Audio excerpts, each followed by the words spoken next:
It's very hard to know why, you know, a character like Sherlock Holmes becomes beloved for over 100 years and the single biggest hit in fiction. The first and dumb answer, but I'm afraid it's the most important one, but it's not exactly a brilliant one, is it's really, really good. Those stories are just brilliant.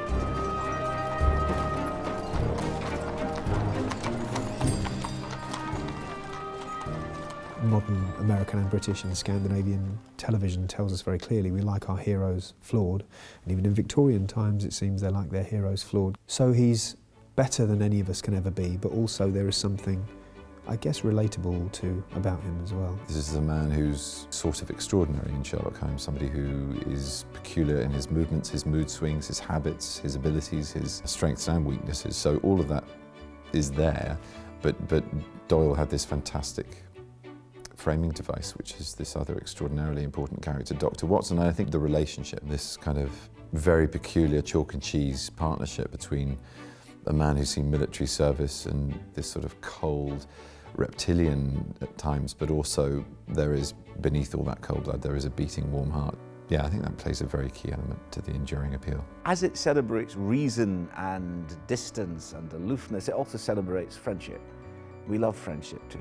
We love the idea of these two utterly incompatible men being the two most quietly devoted friends ever in the fictional universe. We adore that. We'd love to go and visit Sherlock Holmes and Dr. Watson for one of their fireside chats because they're adorable, they're fun, and you'd like to be their friend. You know, Sherlock Holmes as a character is the first super detective, and everything that has come since Conan Doyle's time sort of does owe it a debt to some degree or another. I think he's attractive and he's brilliantly clever, and he's cleverer than us, and I think he casts us into a little mystery.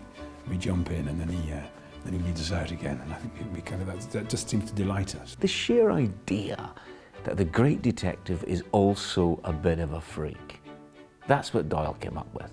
You know, he's not just clever, he's mad. And they're all, if you look at all those great detectives, none of them are ordinary. They work on inspired insights, and they're always sort of socially a little bit an outcast. You know, all the great detectives, all those rivers flow from Baker Street.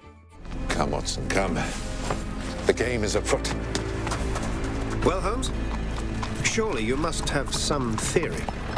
You all have a past, Watson. Ghosts. They're the shadows that define our every sunny day.